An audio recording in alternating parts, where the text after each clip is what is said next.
सच्ची चाह का स्वरूप ये है कि चाही हुई वस्तु के सिवा और किसी में राजी ना हो, उसे कहते हैं चाह। जैसे हमारे हृदय में यदि चाह प्रकट हो गई है प्रिया प्रीतम के मिलन की, भगवत प्राप्ति की, अब हमें किसी भोग में, किसी पद में, किसी मान प्रतिष्ठा में राजी नहीं होना। यदि राजी हो गए तो चाह अधूरी, चाह तुम्हारी कच्ची।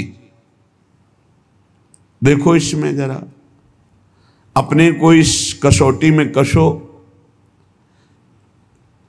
चाह भगवत मिलन की तभी मानी जाएगी जब केवल भगवत मिलन में ही आप राजी रहें। अन्य कोई मान प्रतिष्ठा, रुपया पैसा, लाभ सुख, इन पे आपकी हृदय की वृत्ति राजी न हो, उसे कहते हैं भगवत मिलन की चाह।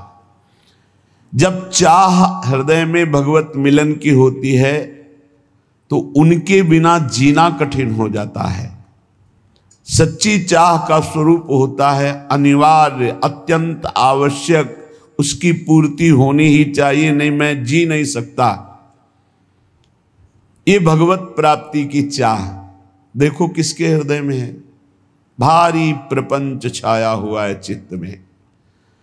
जो कंचन कामनी विजयी हैं वो भी कीर्ति में लड़खड़ा के गिर जाते हैं, मान प्रतिष्ठा में गिर जाते हैं। हमारा नाम रोशन हो जाए, हमारा नाम का कीर्ति हो जाए, प्रकाश हो जाए, बहुत बड़ी हानि। इस स्वाप्निक जगत में अपनी यश कीर्ति चाहना मानो भगवान की चाह को मिटाने का पूरा रास्ता जो तय करके आए, उससे आपके जीवन में चाह प्रकट हुई, आपने नष्ट कर दिया। मान कीर्ति प्रतिष्ठा कोई भी चाह ना रह जाए। अनिवार्य अब जीवन का एक ही विषय है कि भर नेत्र प्रभु को देख लूं। उस एक परमात्मा के सिवा, प्रभु के सिवा, प्रियालाल के सिवा कहीं कोई वस्तु, व्यक्ति, स्थान में हमारा मन राजी ना हो तो माना जाएगा कि भगवत प्राप्ति की चाह उत्पन्न हुई है। पहले हमको अन्य चाहें नष्ट करनी होंगी। जब प्रेमी अपने प्रीतम इष्ट देव के बिना जीना मुश्किल हो रहा है, अब नहीं जी सकता, प्राण निकल जाएंगे यदि नहीं मिलेंगे, तो इष्ट देव को विवश होकर अव्यक्त से व्यक्त होना पड़ता है। वो हैं यही, पर वो विवश तब होंगे जब जीना मुश्किल हो जाएगा। मदन टेर में एक संत रहते थे जो बाह्य नेत्रों से रहित थे, जिसे नेत्रहीन कहा जाता है, लेकिन वो वास्तविक अंधे नहीं थे। वो वास्तविक ज्ञान नेत्रों से, प्रेम नेत्रों से परिपूर्ण थे। 20 वर्ष हो गए थे प्रियालाल की आराधना करते, वृद्धावस्था हो गई थी। अब उनको एक एक मिनट भारी पड़ने लगा कि प्राण निकलने का समय आ रहा है और प्रियालाल का साक्षात्कार नहीं हुआ। मैं तो दोनों तरफ से गया, बाहरी नेत्र है नहीं, अंदर के नेत्रों में झलक नहीं रहे, तो जीवन व्यर्थ, चिल्ला चिल्ला कर रोना आया। जब हम प्रभु के प्रीतम के मिलन की चाह से युक्त हो जाते हैं तो एक एक क्षण जीना मुश्किल हो जाता है। वो विकल होकर रोने लगे और विकल होकर कहने लगे कि हमें लगता है ये सांवरे सरकार बहुत कठोर हृदय के हैं, इनके संग से हे लाडली जो आप भी कठोर हो गई। वैसे तो आपका स्वभाव है करुणा में, दया में, पर संग दोष आपको अंदर आ गया। ये लाल जो कठोर हृदय कर लिए तो आप इनके संग से आप कठोर हो गई हैं, नहीं तो आप तो दया करुणा प्रेम की समुद्र हैं। ऐसे विलाप करके रो रहे थे। प्रियालाल का जहां नाम चलता है, लीला गायन होता है, वहीं प्रियालाल विराजमान रहते हैं। नाम बाणी जहां श्याम श्यामा तहां, नाम बाणी सुनत श्याम श्यामा सुबस, नाम बाणी निकट श्याम श्यामा प्रगट। विश्वास करो, जब आप नाम जप कर रहे हो तो प्रभु आपके पास हैं। जब आप लीला गायन कर रहे हो, वाणी जी का गायन कर रहे हो, तो प्रभु सुन रहे हैं।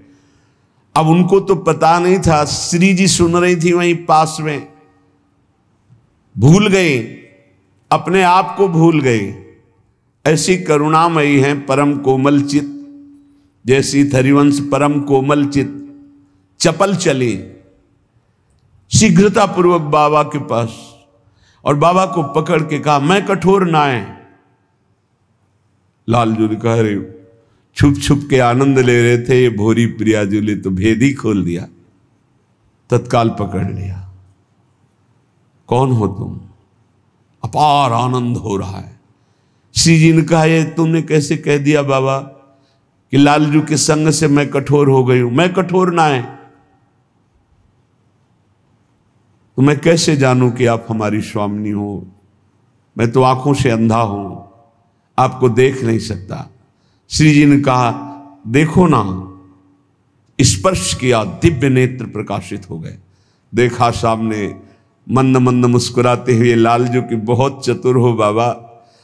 लाडली जू इतनी भोरी है कि समझ नहीं पाई तुम्हारी चतुरता और वो अपने को रोक नहीं पाई और तुम्हें स्पर्श किया। जब लाडली जू को देखा, चरणों में साष्टांग लौट गए। प्यारी जू, अब मेरे नेत्र अंधे कर दो, बस मुझे और कुछ नहीं देखना।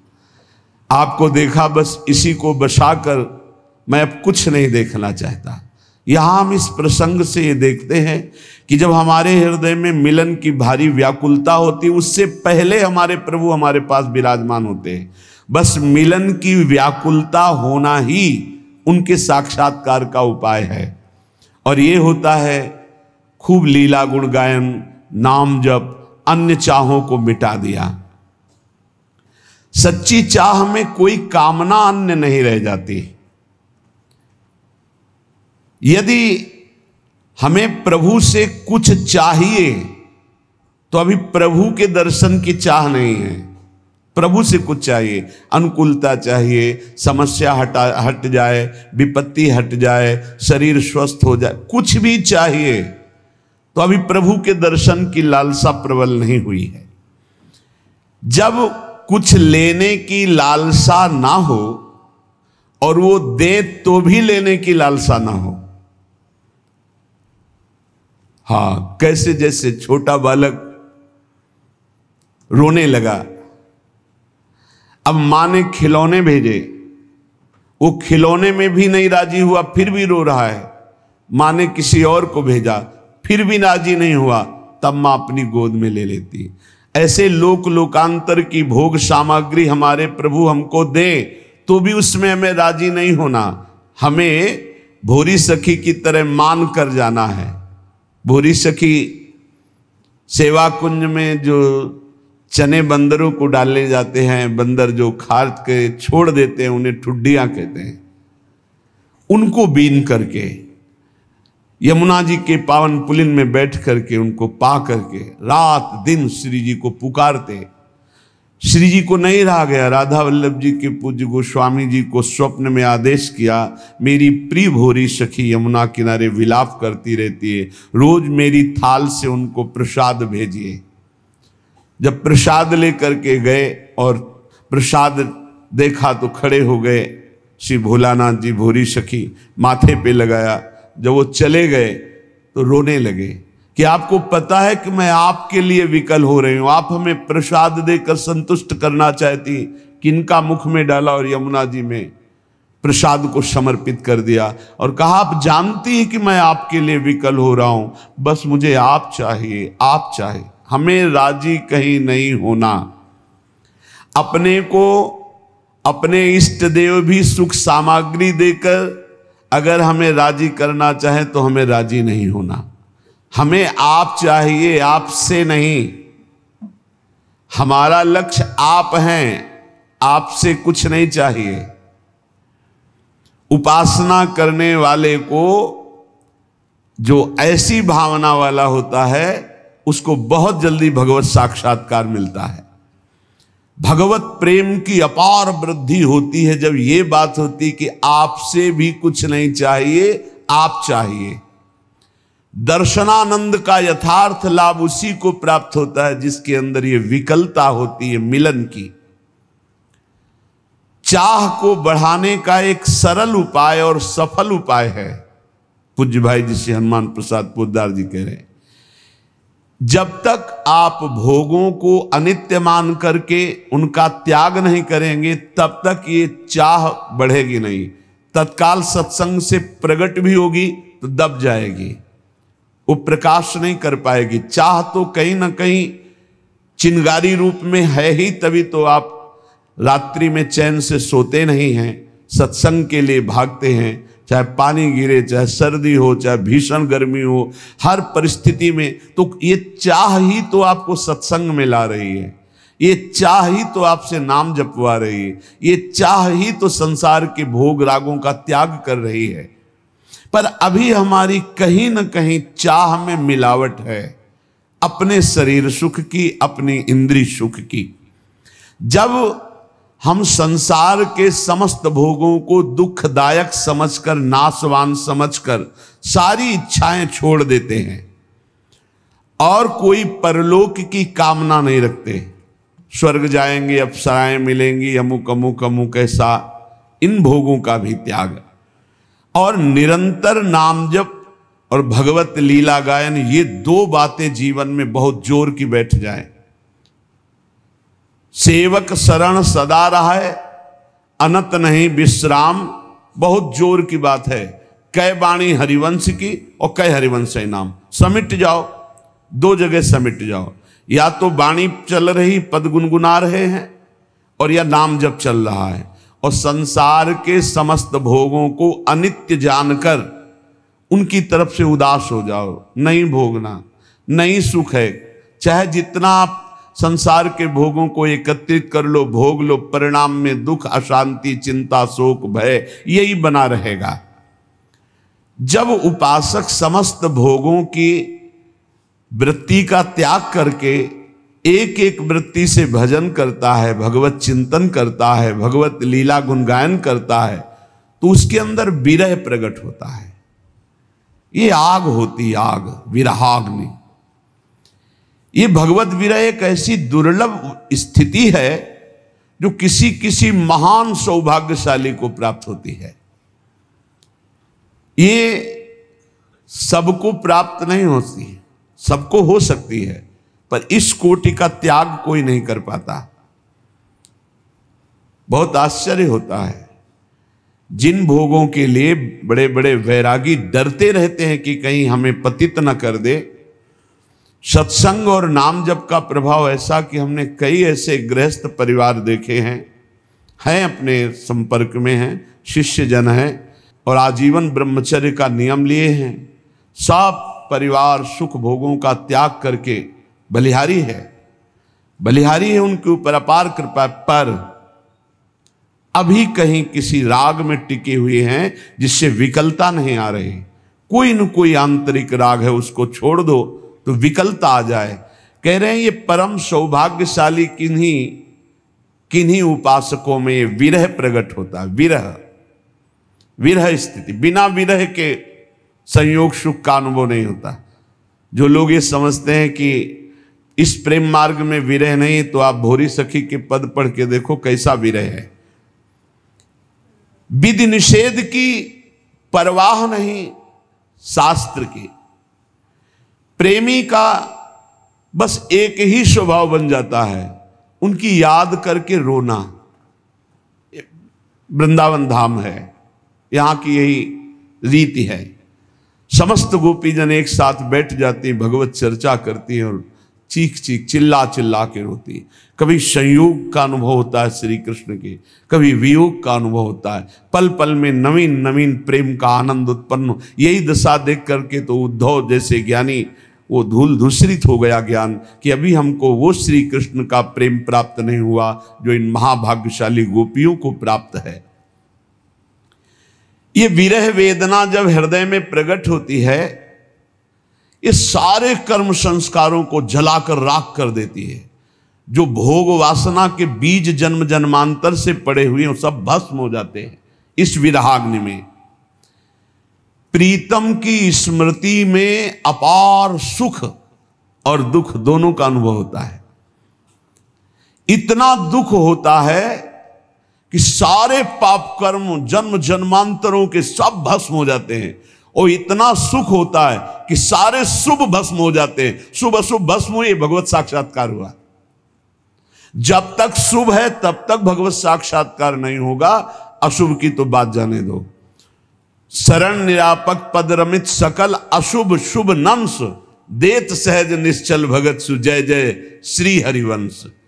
आचार्य हरिवंश चंद्रजू अपने शरणागतों के शुभ अशुभ दोनों का नाश करके अद्भुत नित्य विहार रस प्रदान करते हैं। बहुत ये सूक्ष्म विषय है। इतना भगवत मिलन के लिए रोना और विरह दुख आया, सारे अशुभ नष्ट हो गए। फिर एकदम उनकी भावना में ऐसा डूबा पार सुख मिला कि सारे शुभ नष्ट हो गए। शुभ और अशुभ दोनों नष्ट हुए। दिव्य चिदानंद देह भाव से वो अपने आराध्य देव के समीप हो गया। प्रभु को बुलाना नहीं पड़ता। जैसे पराग आ जाए तो भौरों को बुलाना नहीं पड़ता, भौरे आ जाते हैं। ऐसे ही प्रभु को बुलाना नहीं पड़ता, प्रभु अपने आप प्रकाशित हो जाते हैं जब शुभ अशुभ का नाश हो जाता है। शुभ अशुभ दुर्ग विध्वंस बल तब जयति जग उच्चरे। प्रीतम के लिए जब शरीर और प्राण तृणवत हो जाएं, तृण के समान अभी त्याग दें, वो भगवद आवेश में हर समय उपासक रहता है। जिसका शरीर और प्राणों से राग खत्म हो चुका है, मत चित्ता मदगत प्राणा, जो भगवत चित्त वाला भगवत प्राण वाला, ये वृंदावन के प्रेमियों की यही दशा रही है। वो अपने शरीर और प्राण को तृणवत त्याग चुके हैं, उनके अंदर विराग निजलती है।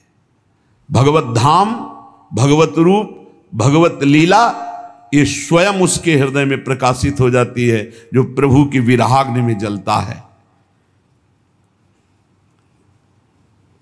युगायितम निमेषेण चक्षुषा प्रावृषायितम शून्यायितम जगत सर्वम गोविंद विरहेण में, ये महाप्रभु चैतन्य देव जी का वचन है।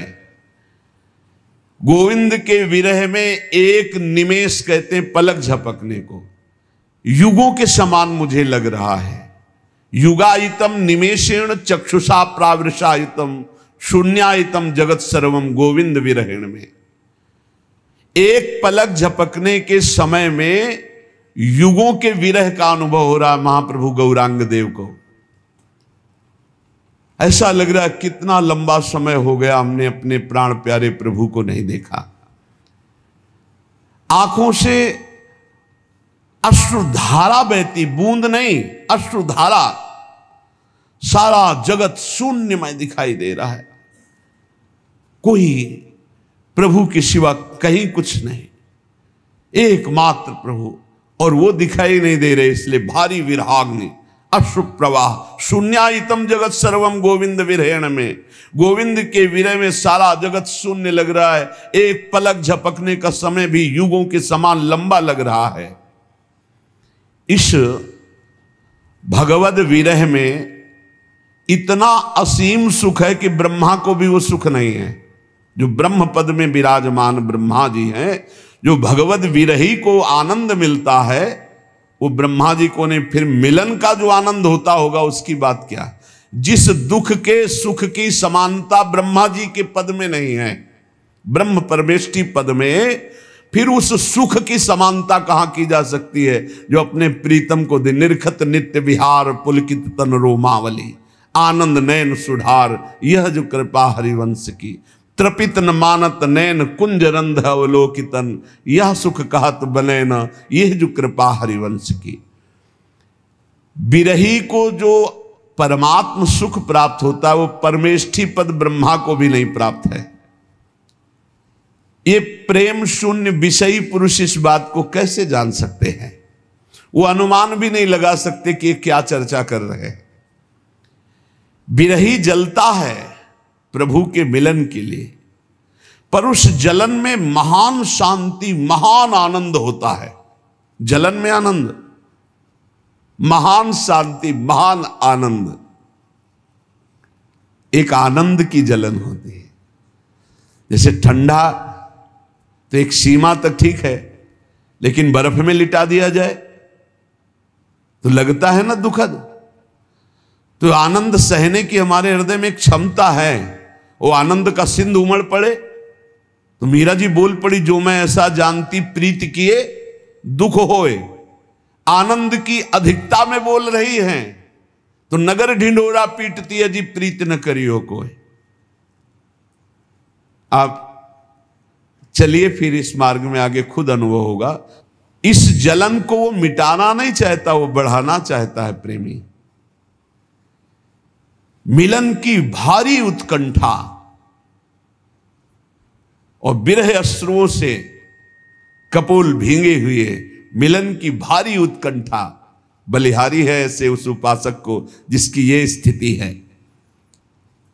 हा प्राणनाथ, हा प्रीतम, हा युगल सरकार, इस तरह वो एकांत में कराह करके रो रहा है। ओहो कितना स्वादिष्ट है ये कराह शब्द।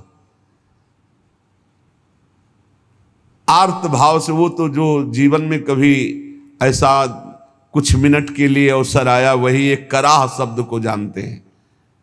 पीड़ा में तो सब कराह रहे हैं, अपने मन के प्रतिकूल परिस्थिति में सब रो रहे हैं, लेकिन प्रभु के लिए कराह, हा किशोरी जो, हा लाडली जो, अब जिया नहीं जा रहा। ये बलिहारी है। ऐसे उपासक से वायु स्पर्श करके अन्य शरीरों को छू जाए तो निष्पाप कर दे, ऐसे महान पवित्र होते हैं। रोते रोते कराहते कराहते वो ये दृढ़ निश्चय कर लेता है कि अब चाहे जन्म जन्मांतर लग जाएं पर आपसे मिले बिना कहीं राजी नहीं हो सकता। ये दृढ़ निश्चय, मैं तुम्हारे विरह में हर जन्म लूंगा, हर जन्म में भर भर कर रो रो करके मैं आपको पुकारूंगा, हृदय भर करके रो करके पुकारूंगा। तुम्हारे वियोग की आग में जलता रहूंगा, पर किसी भी विषय या किसी भी व्यक्ति से मैं कभी संतुष्ट नहीं होऊंगा। बना रहे हमेशा यह विरह दुख दीवाना, मैं जानता हूं इसमें कितना आनंद मुझे है। ये विरह कभी मिटे ना, मैं आपके लिए सदैव तड़पता रहूं, इस तड़पन में कितना आनंद है मेरा हृदय जानता है। भगवत प्रेम का पागल वो विरही अपने प्रीतम के सिवा किसी से कोई परिचय नहीं रखना चाहता, जानता ही नहीं, और परिचय को कोई आ जाए तो पहचानता नहीं। वो अपने को सदा सदा के लिए आराध्य देव को बेच देता है। अब मेरे तो गिरधर गोपाल दूसरो न कोई, दूसरो न कोई। जब ब्याह हो करके मीरा जी का प्रथम रात्रि मिलन का समय लोकवत, उन्होंने राणा जी से यही कहा कि आप स्पष्ट मेरी बात समझ लीजिए, मेरा ब्याह हो चुका है। बचपन में ही मेरा ब्याह गिरधर के साथ हो गया है और ये शरीर गिरधर की अमानत है, आप इसे कभी स्पर्श मत करना। बहुत विवेकी थे, बहुत सौभाग्यशाली थे जिनको मीरा जी के बाह्य प्रगट पति बनने का सौभाग्य मिला। हाथ जोड़कर चरणों में प्रणाम करके खड़े हो गए और कहा, आज मैं ये वचन देता हूं कि एकांत में तुम हमारी गुरु होगी और हम तुम्हारे शिष्य, हमारा गुरु शिष्य का बर्ताव होगा और व्यवहार में आप पत्नी का व्यवहार करेंगी जिससे आपको अनुकूलता परिवार से मिलती रहे। उनका ऐसा ही होगा। एकांत में वो सदैव गुरु की भांति मीरा जी की आराधना करते थे। प्रेमी किसी को अपना मानता नहीं और जो अपने होते उनको पहचानता नहीं। केवल मेरे तो गिरधर गोपाल दूसरो न कोई, जाके सिर मोर मुकुट मेरो पति सोई, मेरे तो गिरधर गोपाल दूसरो न कोई। उनके चरणों में बिक जाता है। देखो कहां बिके हैं अपने लोग, रुपया में राजी, परिवार में राजी, भोगों में राजी, नाना प्रकार के शरीर आराम सुख व्यवस्था में राजी। वियोग की ज्वाला में जलता हुआ उपासक इस निष्ठा को प्राप्त हो जाता है। आश्लिष्य वा पादरतां पिनष्टुमा मदर्शनान् मर्महतां करोतु वा।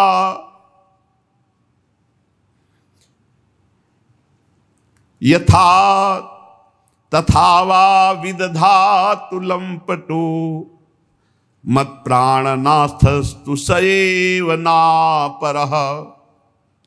वो चाहे मुझे अपने निज जान करके गले लगा ले, या वो मुझे पैरों से मारकर चरण मारकर ठुकरा दे, तो चल मेरे योग्य नहीं। आश्लिष्य वा पादरताम पिनष्टुमा, ये मेरी विरहाग्नि में जलने वाली निज जन है ऐसा जानकर गले लगा लें, या चरण मार के ठुकरा दे, तू मेरे योग्य नहीं। पादरताम पिनष्टुमा मदर्शनान मर्महताम करोतु वा, कभी मुझे दर्शन न दें। उनकी विरहाग्नि से मेरे मर्म स्थान जलते रहें, परंतु यथा तथा वा विदधातु लंपटो मत प्राणनाथस्तु सएव नापरा। पर मेरे प्राणनाथ आप ही रहोगे, दूसरा नहीं। चाहे मुझे लात मार के ठुकरा दो, या अपना जानकर गले लगा लो, या कभी दर्शन न दो, मेरे मर्म स्थानों को विरहाग्नि जलाती रहे, पर मैं आपको ही अपना प्राणनाथ मानूंगा। माना है, मानते रहेंगे। आप जैसा चाहो वैसा व्यवहार करो, ऐसी निष्ठा आ जाती है उपासक के हृदय में। आपको यदि कभी भी ऐसा स्वाद मिला है तो आपका हृदय बहुत पवित्र हो रहा है। क्या स्वाद? एकांत में बैठकर प्रभु की याद में रोना आया है। एकांत में, सभा में तो कभी कभी सात्विक भाव सभा में प्रकट होते हैं तो दो चार बूंद अश्रु निकल जाते हैं, लेकिन इनका कोई खास महत्व नहीं। महत्व है एकांत में आपको कोई देख नहीं रहा और फिर आप अपने प्रभु की याद में रो रहे हैं, वास्तविक हृदय से रो रहे, कोई देख नहीं रहा, पर्दा लगा हुआ, शांत आप एकांत में, वो बहुत महिमाशाली बात है। रोने में प्रभु की प्राप्ति का एक ही उपाय है, सच्ची मानिएगा। सब साधनों का फल है एकांत में बैठकर रोना आ जाना। ऐसे कोई उपाय नहीं दिखाई दे रहा, कैसे आपसे मिल पाऊं, और आपके मिले बिना आप चैन नहीं है। दर्श बिन दुख न लागे नैन, अब नहीं। वो जो रोने में आनंद है, वो आनंद और किसी स्थिति में नहीं। प्रभु के लिए रोना, रोते रहिए, प्रेम आश्रुओं से सींच सींच कर नाम पुकारते रहिए। राधा, हा किशोरी जू, हा लाडले प्राण वल्लभ लालजू, हा प्रिया प्रीतम, ऐसे पुकारते रहिए। देखिएगा ये विरह बेल सारे तन में फैल जाएगी, और इसकी जड़ इतनी मजबूत होती है कि कोई उखाड़ नहीं सकता। काम क्रोध लोभ मोह मद मत्सर, ये प्रेम की बेल को उखाड़ नहीं सकते, इसकी जड़ बड़ी मजबूत होती है। मेरे नैना बिरह की बेली बई, सींचत नीर नैन को सजनी, ये मूल पाताल गई। मेरे नैना बिरह की बेली बई, ये इतनी जड़ पाताल में चढ़ी गई कि कोई उखाड़ नहीं सकता इस प्रेम बेली को। और ये बेली बहुत जला रही है, प्रीतम के मिलन के लिए बहुत ही विरह बढ़ रहा है। ये विगसत लता सुभाए आपने, छाया सघन भई, अब कैसे निर्वारों सजनी, ये सब तन पसरी गई। मेरे नैना बिरह की बेली बई, ऐसी विरहाग्नि कि नेत्र रूप देखते हैं तो तन में विरहाग्नि, और तन तन से लगा है तो नेत्रों में विरहाग्नि। कभी चैन ही नहीं, प्रेमी को कभी पूर्णता ही नहीं अनुभव होती। ये सच है कि ऐसा विरह सच्चे उपासकों में जागृत होता है, जो रात दिन ईमानदारी से सच्चाई से भजन, ये व्यवहार, ये प्रपंच, एक दूसरे का तर्क, ये सब बहुत कूड़ा करकट है। प्रेमी को कब फुर्सत है दूसरे की देखने की, दूसरे की बात करने की, दूसरे विषय की उसकी गुंजाइश ही नहीं है। वो नित्य मिलन में नित्य विरह देखता है और नित्य विरह में नित्य मिलन देखता है। विरही बात करके बात कर, कब मिलोगे, और सामने उसको दिखाई दे रहे। ये बड़ा प्रेम का विलक्षण स्वरूप है। ये अनुभव में ही आता है। अनिर्वचनीयम प्रेम स्वरूपम, ये वर्णन करने में नहीं आता कि सूक्ष्म तरम, बड़ा सूक्ष्म है। मिलन में अमिलन और अमिलन में मिलन, ये स्थिति प्रेमी की रहती है। सर्वत्र अंदर बाहर प्रीतम ही प्रीतम है, अति सुख कर मिलन मधुर, जिसमें होता प्रिय का संयोग, मृदुल मधुर मुस्कान मनोहर, अनुपम दिव्य सुधा रस भोग। देखता है मेरा प्रीतम मंद मंद मुस्कुरा रहा है, और उन्हीं की तरफ देख कर कहता है कब मिलोगे, कब हृदय से लगोगे। मिलन में विरह और विरह में मिलन, बड़ी अटपटी प्रेम की बात है। अंतर्दृष्टि न रहती, होती वृत्ति सर्वथा वाह्यकार, किंतु परम उत्कृष्ट नित्य सुख देता प्रिय का विषम वियोग, दिग दिगांत मिलता उनका निस्दिन मद दर्शन संयोग। प्रतिपल हर दिशा में संयोग दिखाई दे, जिधर देखता है अपना प्रीतम दिखाई देता है, पर वो मिलन की चाह से तड़प रहा है। अद्भुत पहेली, जैसे भगवत रसिक जी कहते हैं, अरबरात मिलवे को निश दिन, रात दिन मिलने के लिए चटपटा रहा है, लेकिन मिले ही रहते, रात दिन मिले रहते हैं। फिर कह रहे हैं मानो कबहू मिले ना। तब कहा भगवत रसिक रसिक की बातें, रसिक बिना को समझ सके ना। तो ये प्रेम, ये विरह तल्लीनता से प्रकट होता है। रात दिन जब हम उनका चिंतन करते हैं, भजन करते हैं, तब हुक पैदा हो जाती, कब मिलेंगे, कब मिलेंगे। जो आधे पल के लिए भी किसी भी प्रलोभन में प्रभु का सुमिरन नहीं छोड़ता, किसी भी संकट में, किसी भी परिस्थिति में, किसी भी सुख संयोग में आधे पल के लिए प्रभु का सुमिरन नहीं छोड़ता, उसे तल्लीनता कहते हैं। तल्लीन, प्रभु में लीन, बहुत सूक्ष्म विषय है, इसलिए समझकर। भारी से भारी सुख संयोग के समय में भी आधे पल के लिए प्रभु को नहीं भूला, भारी से भारी दुख विपत्ति में भी आधे पल के लिए प्रभु को नहीं भूला, भारी से भारी प्रलोभन में प्रभु को नहीं भूला, भारी से भारी भय की स्थिति में भी प्रभु को नहीं भूला आधे पल के लिए, उसे कहते हैं तल्लीन। ये प्रेम विरह तल्लीन हृदय में प्रकट होता है, हर समय जो चिंतन में डूबा हुआ है।